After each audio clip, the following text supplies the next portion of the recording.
Welcome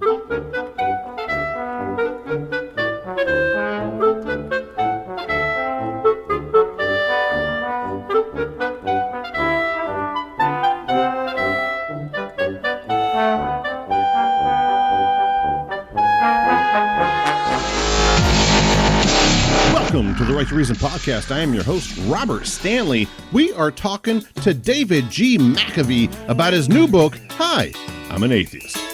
Let's go. This is David G McAfee, author of Hi, I'm an Atheist, and you're listening to Right to Reason podcast. It's the Right to Reason podcast.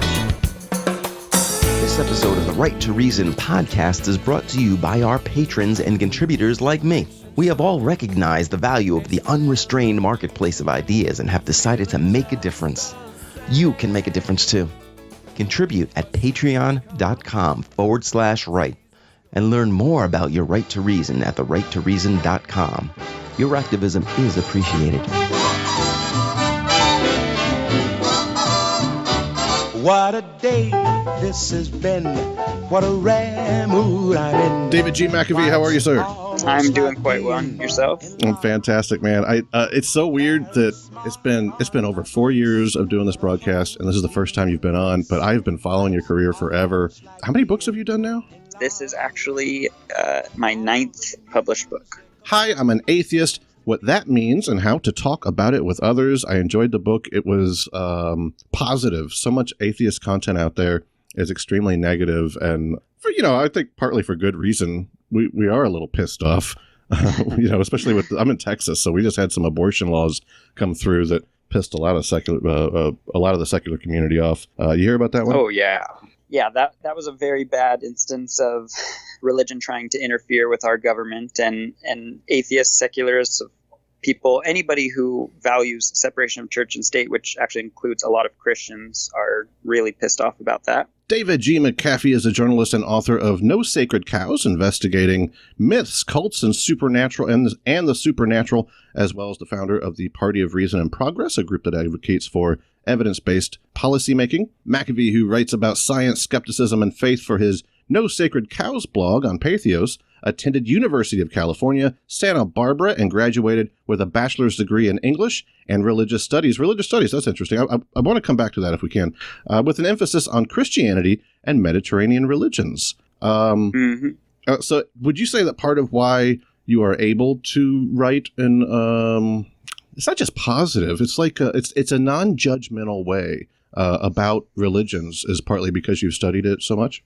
That's definitely part of it for me. And what we wanted to go with for this book was something that was very fun and easy and non-judgmental. Those are all keywords that we were hoping would come across. It did. And yeah, that is partly because I've studied all these religions and I can empathize with believers of all kinds. I've studied it more from an anthropological view where I'm kind of on the outside, but that does give you a sort of, a reverence for the act of being religious. And when that doesn't interfere with other people's rights or hurt other people, I'm, supportive of anybody doing whatever belief system that makes them happy. On page 3, what chapter was that? Why should I come out? You said, nonetheless, coming out is usually necessary and always something to carefully consider prior to committing. Overly religious family members and fears of possible bigotry and discrimination might intimidate you, but it is important to remember that the only way to fight such discrimination is to shatter the misconceptions about atheism and secularism that currently exist in society. It's almost like you're saying, as an atheist, we have a duty to come out. But certain exceptions there. But yeah, I do believe that. I believe that there's a strong duty inside atheists to come out as atheists if they can do so safely, because it makes such a big difference for others who are struggling with that stigma and struggling to come out as well. So the more and more people who come out, the more people who are outside of that community who start to see, oh, my daughter, my son, my postman, whatever it is, they're atheists and it's not a big deal. So then when it comes to their nephew or somebody else in their family, it's not as big of a deal. Yeah. I first came out to my wife, and this is, what was it? I think we've been married about 10 years at this point, and I was more religious than she was. She kind of grew up in like this Hispanic, like the same way like Hispanics in Texas are typically like this Tex-Mex mixture thing. Like their religious views are kind of mixed between Catholicism and Baptists a lot, typically, not obviously not everybody, and she was one of those like God's kind of in everything. All the religions kind of almost got it right, but Jesus is the best one, that kind of thing. And then I just went full atheist, and which is, a transition typical of people that grew up in fundamentalism like I did. Whenever we switch hard. But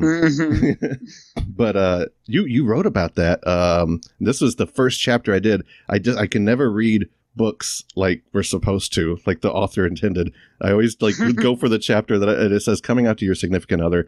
I thought you really summed that up fairly well. I had to interview about 12 different couples who went through similar things to kind of get an idea of what the issues would face for somebody who's maybe in a mixed faith relationship and coming out atheist. And it was crazy how often it was a similar type of growth between the couple, where one will come out as an atheist and expect, this earth-shattering revelation to end their marriage. And then the other says, that's weird. I've been having some doubts too. And then they just kind of go in that together. It's weird how often that's how it happens.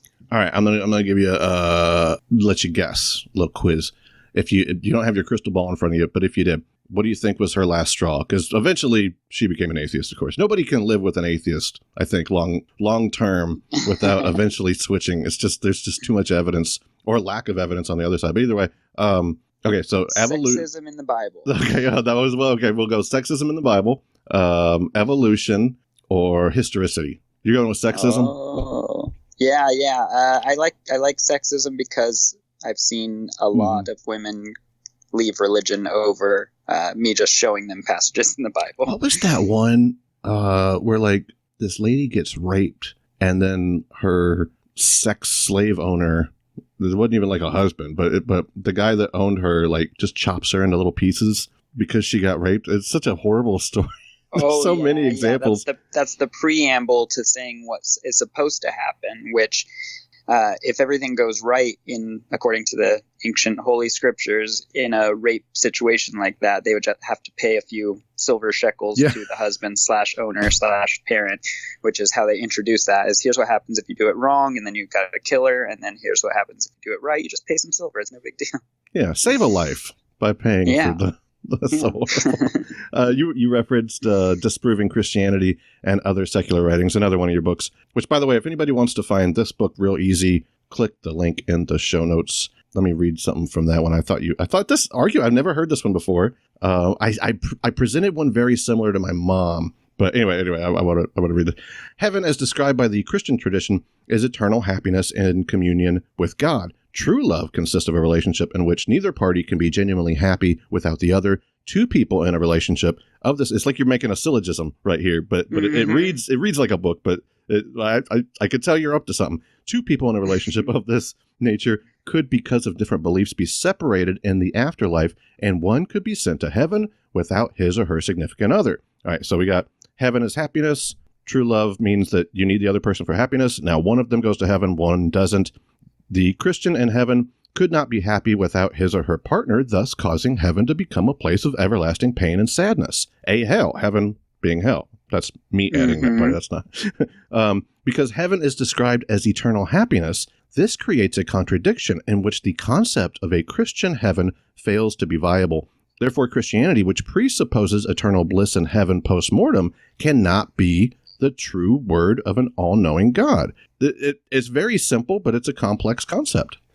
Yep, it is. And it's something that I've never really heard a great response to. I can tell you the best response I've heard and why it still doesn't work, which is they believe a significant portion of the Christian population, at least, believes that you simply have your memory erased of that individual, and you go to heaven not remembering that person existed and not knowing that they are being tortured in hell, and you can enjoy your life.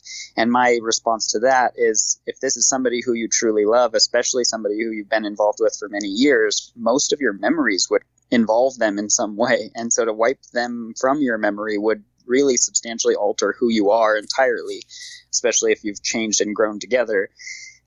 And without those memories at all, who's who's to say what is in heaven and what they can remember and what they can think about? I don't think that concept works either. Yeah, it definitely seems extra biblical. And that was my mom's response was, I said, how are you going to enjoy heaven knowing that the person you're worshiping actually has me burning in hell? Which seems harsh. But it would, yep. There's context. The conversation progressed there. It's not like that was Thanksgiving dinner. He walked in. Yeah. Hey, Mom, how you doing? Listen. But anyway, that was her response was, I'm just not going to remember you. And I thought, Isn't that horrible? And she didn't, just like you said, she didn't have a response to that one. She just kind of shrugged her shoulders, which somehow makes it worse in some way. Yeah, it really does. Because I don't know. I've never experienced loss of a close family member. I've been fortunate so far at this age to only lose grandparents and people, kind of far out. Dogs hurt me the most, that I've lost. But I don't know. I would think if you took someone really close, like a child or spouse or something like that, and they died, if you gave someone the option, would you like to just forget everything about them? But then you won't have the grief. Once again, I can't comment to that grief, but I wouldn't think you'd want to give up all of your memories of them. No, like I said, if that's somebody you're close to, too much of who you are is intertwined with who they are. And first of all, extracting those memories would be impossible. But even for a deity, if it was able to somehow do that, your memories would be choppy. It wouldn't make sense. You wouldn't make sense as a person. You wouldn't remember how you know certain things, or it just wouldn't be the same person up there anymore. And then what's heaven? Yeah. Like I've talked to people that have known someone that had amnesia, and it's just constant torture, because it's not just like the movies where it's like, oh, I bumped my head and I don't know who I am. Oh, and I come to find out I'm Jason Bourne. Or something cool. Like apparently it's miserable. Yep. I can't imagine. Oh, there was one I wanted to ask you about. I got to push back a little. You're not going to like it. You're going to be mad at me. Don't be mad at me. Okay, so there were two different parts. So one was that same chapter that we were looking at, Why Should I Come Out? You say individuals growing up in fundamentalist denominations of Islam and Christianity, for instance, may experience direct threats to their lives or livelihood as a result of being open about their atheism. In those cases, the issue isn't as clear. So pause on that one. And then it's like you didn't. I'm telling you what you wrote. Did you know you said this? And then another one says, this was in your conclusion, or at least the chapter titled Conclusion.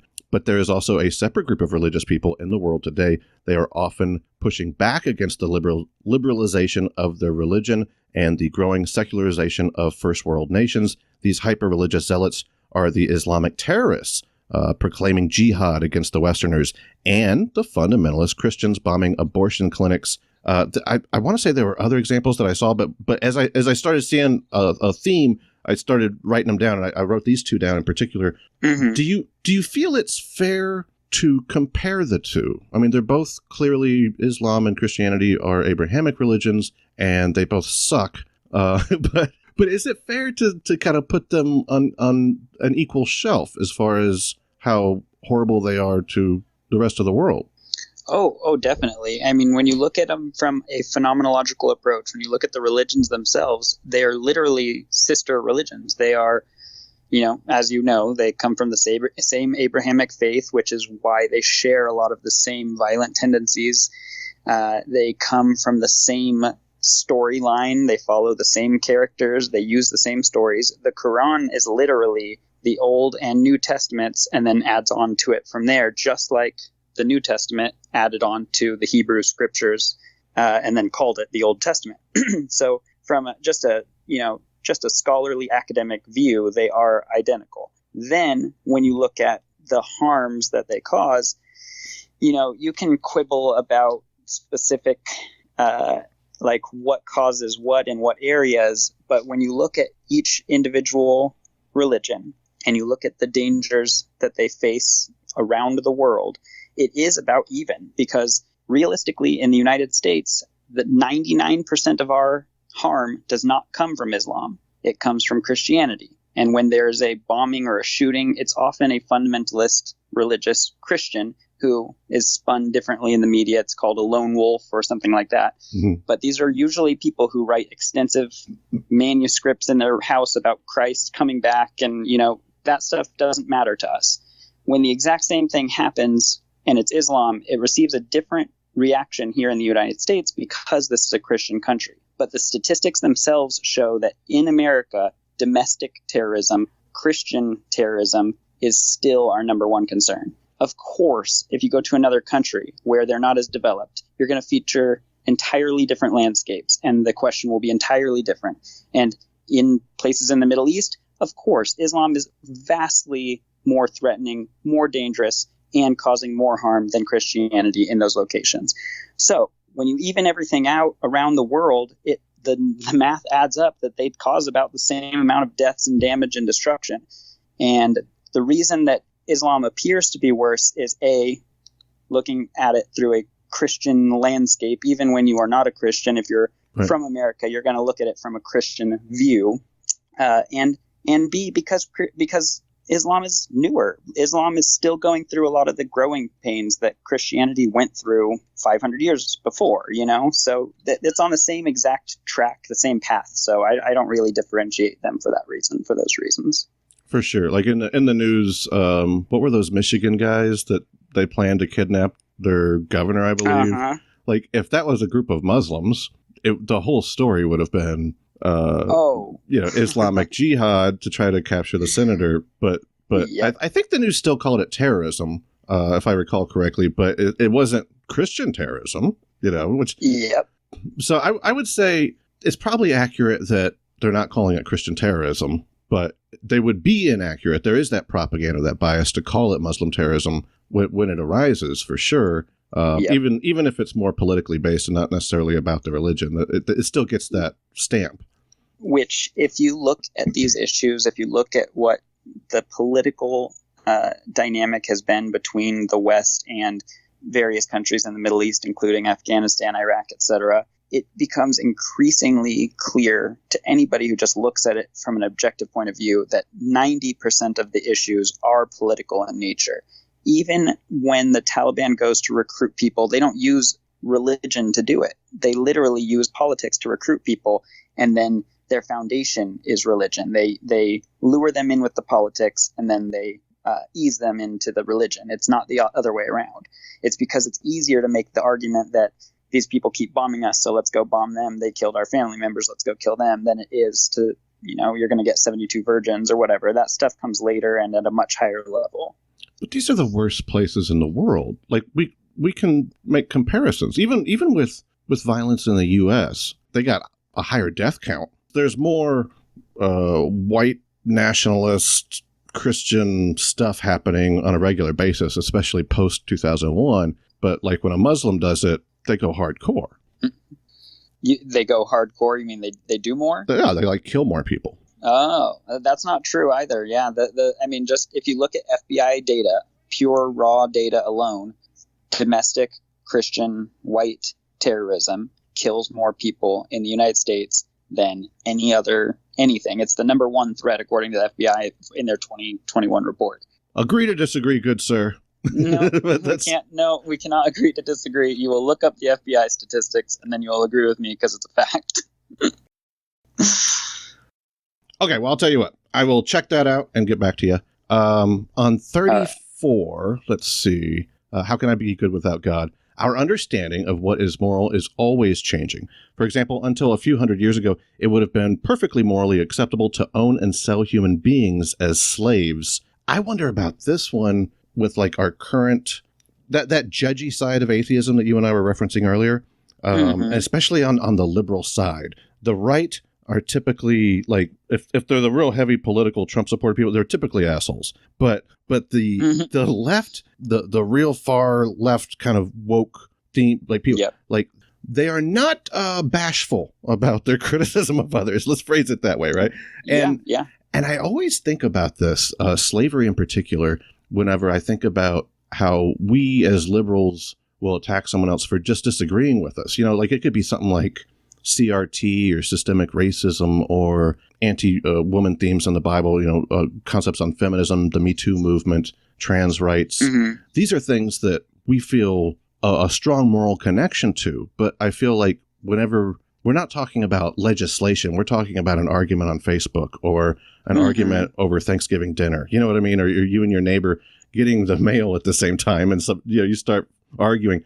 Historically, we're also going to be wrong. Like, we already know they're wrong. We're just a little ahead of them, maybe, which that might sound arrogant, but you know what I mean? In the future, we're probably going to be the ones that were wrong then. I mean, it almost seems unfair to be assholes to each other. That does make a lot of sense. And, the book is a lot about getting people to connect with each other, even when they disagree on really, really important and even controversial or taboo topics. It is important to find some form of common ground, even if it's something minor, and B, attempt to understand the same definitions that you're talking about so you can communicate. Otherwise, you're not really communicating. You're just kind of ranting and yelling at each other. And like you said, all of these positions are going to be outgrown by society at some point in time. Just being a little ahead of someone else does not give you the right to yell or berate them or anything like that. So it is part of why I tend to take the more kill them with kindness type of route when it comes to these type of controversial discussions. Yeah, I always go with if I'm talking to someone that they're a strong believer in their particular faith, I always like to ask them questions about their faith a lot, and not necessarily like as an anti-evangelical, or I guess it'd still be evangelism, right? It's atheist evangelism, but not so much like trying to convince them of something else, but just to have a nice conversation and show them I'm interested in what you're talking about, and then maybe like just do little breadcrumbs here and there. And then if they ask me a question, it's like, oh, thanks for asking. Yeah. As a matter of fact, Richard Dawkins, blah, blah, blah. He might not be a best example, but you know what I mean? Like, it's always fun to just learn more from that person and not make it so much about my atheism or me, but what do you think? Why do you think it? And then just let the convo kind of progress organically. Yeah, that's beautiful. And a lot of people don't really understand that about I am an atheist. They think it's more of an argumentative work that's trying to convince people to be atheists, and it really has nothing to do with that. It's kind of about what you just said, just having a conversation, letting them know, being open and not lying, being honest with your family and loved ones, and then how to deal with whatever comes after is what the book is really focused on. One coming out story that you used, I thought it was perfect. I was surprised you put it in here, just because it was like, it's almost like an aside. Like this whole time you're talking about what it means to be an atheist, how to come out, how to deal with these difficult, awkward interactions. And then there's like this side story about Rebecca Vitzman. Chapter is I'm actually an atheist. And anybody that has not seen this, I would recommend doing two things. One, read the way that David wrote it in the book. It's really cool. I love it. And then two, just Google. They could probably, what would they Google? Wolf Vitzman? I don't know. Wolf Blitzer atheist. Yeah. Wolf Blitzer atheist tornado, maybe. Yeah. Something like, put the word tornado in there. I'll tell you what, I'll get a link for this. I'll put it in the show notes. I'll have a link for the book in the show notes. What was the FBI report you recommended? Domestic terrorism statistics from the FBI. I'll put a link to that in there as well, so everybody can kind of find out for themselves. Yeah. But this part was a fun read. Can you give us like a short version of the story for anybody that doesn't know it? Yeah, definitely. Rebecca Vitzman, she was involved in a tornado warning situation where she had to rush into her house and grab things and run out and save her family. And she ran out and returned to the location later to see that her house had been leveled. And Wolf Blitzer was there doing interviews with survivors and talking to people. And he approached her and he was interviewing her and said, you got to thank God, right, about her surviving this big ordeal. And she, who had never been out as an atheist before, looked at the camera, didn't want to lie, and said, actually, I'm an atheist. And it just, went viral and changed everything for a lot of atheists who wanted to come out and weren't able to until they saw someone do it so publicly. And the whole thing is, it's like the cutest little moment, because like the baby's making noises and stuff, and it's really neat. What? She's holding her baby. Yeah, as Wolf Blitzer's interviewing her, it's really it's the perfect moment. Her smile, I love Rebecca's smile when she says, or right before she says that she's an atheist and she knows what she's about to do. Yeah, because she says, but I'm going to ruin the paraphrase, but it's something like, I don't have any issue if you do thank God, like that's totally fine. Like it was it shouldn't even have to be said. Yeah, it was shouldn't like even need that caveat. a 30-second clip of the kind of attitude I kind of felt like what was coming out of this whole book that you wrote, of, just almost laughing like, yeah, I'm an atheist and it's okay, whatever you believe. Here's how you can understand us. Have you followed her career much since then? All the Silverman junk that's been going on with that? Oh, I haven't been too much involved other than reporting on some of the objective allegations and the responses from the organizations, but I didn't get into the personal stuff on that one. Fascinating. You've been putting that in the blog? Yep. Fantastic. I'll look into that, because I've heard a lot of stuff. I saw her. She had a witness that actually went on Silverman's YouTube channel. The witness on that episode said that was all a lie. But then again, I don't know exactly what she was referring to as a lie. So I would like to get some of the objective facts on that. One key thing I can share is that individual wasn't in the room at the time of any alleged incidents. It's a witness that she brought in afterward to testify to her distress after the alleged incident. Okay, so she wouldn't actually know. She might say that she was just making it up. That might be the case, like herself, not necessarily Rebecca, but she wasn't privy to what actually occurred. That's correct. That's fair. What's the blog again? No Sacred Cows on Patheos. Awesome. Patheos.com/no sacred cows. I'm getting so much homework from you. But I look forward to it. These are all things I'd like to look into. I noticed you did a Q&A section, and that was a lot of fun, because that's something that the reader can just scroll through and say, which questions do I get, and how would David answer that? And my favorite one was, because I get this all the time: if you aren't religious, why do you spend so much time talking about and studying religion? Your thoughts on that? Because I don't want to say I'm sick of hearing it, because that's it's not really like that. It's just, I don't roll my eyes to the person, but in my head, my eyes are rolling in the back of my brain. Mm-hmm.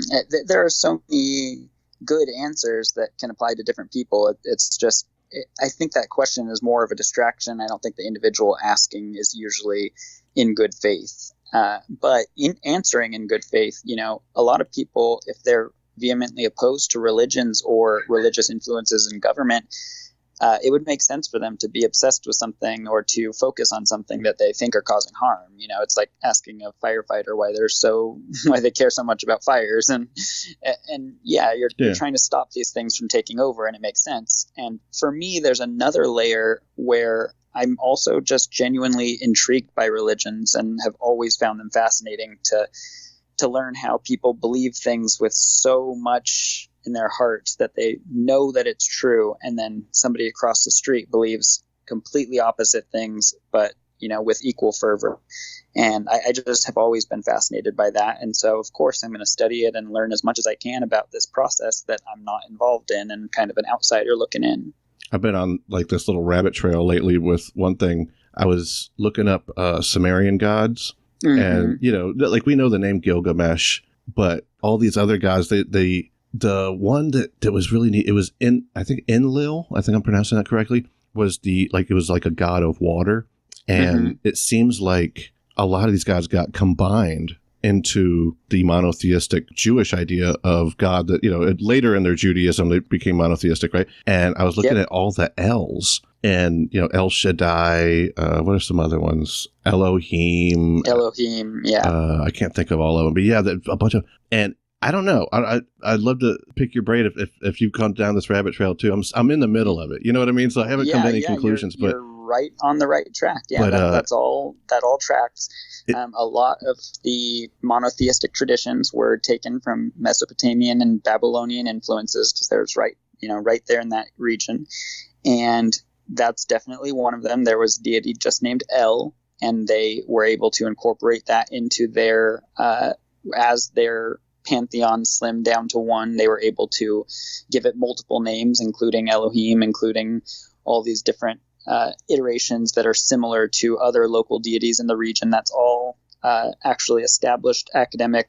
If you take religious studies, that's like what we learn. So that's dead on. It seems to me the first god was like a wind god, not necessarily the first Sumerian god, but the first god in general, probably sun. Like, well, I mean the one in the Old Testament. Like, if we look at Job, as the first book, right? The best we can tell, he's this tornado. You know what I mean? Like he's like, as I'm sure you know, he doesn't necessarily cause all those things that happen. Satan caused them, right? But he permits it because he's like this authority over Satan. And then as you start going from, what is it, Job, and then probably Genesis after that, he starts incorporating Enlil's power of the flood, you know, and volcanoes. There's all this stuff with the fire, right? Sodom and Gomorrah, brimstone. Yeah. What was the story? He lit fire for, was it Jacob or somebody? But you know, he drenched his offering or what have you with water, and then God lights it on fire. And then there's another one where like he's writing words on the wall, almost as if it's like burning in place or something. It's kind of each of those can be tracked to whatever deities that it came from, and it's not to say that there's zero original content in these myths. It's not true, but myths inherently work by the same as like trade routes. In religious studies, you study religions based on where they touch each other on trade routes mostly. So when you look at the Christian Bible and you look at the three wise men, those were actually not wise men. They were never called wise men anywhere. And in reality, they were members of the Zoroastrian religion that had a trade route nearby. And the writers at that time wanted to incorporate Zoroastrians as coming to bless this baby, because it's their way of saying, you know, even if you're a Zoroastrian, this religion of Christianity can be for you too, because this is the king of all kings and the god of all gods. And they literally, you know, just add those in to make it make more sense, to make it more cohesive, and also because of their personal beliefs, because they're from that area or they talked to a person who had those beliefs or whatever it is. It's just the most fascinating thing about how religions evolve to me. Hi, I'm an atheist. What that means and how to talk about it with others. David, I've really enjoyed talking to you, man. Thank you very much. It's great being here.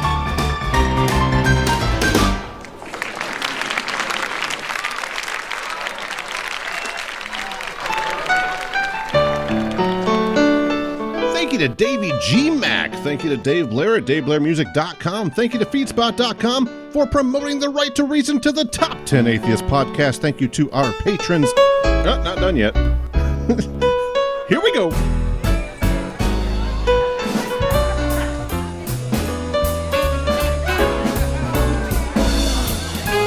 All right.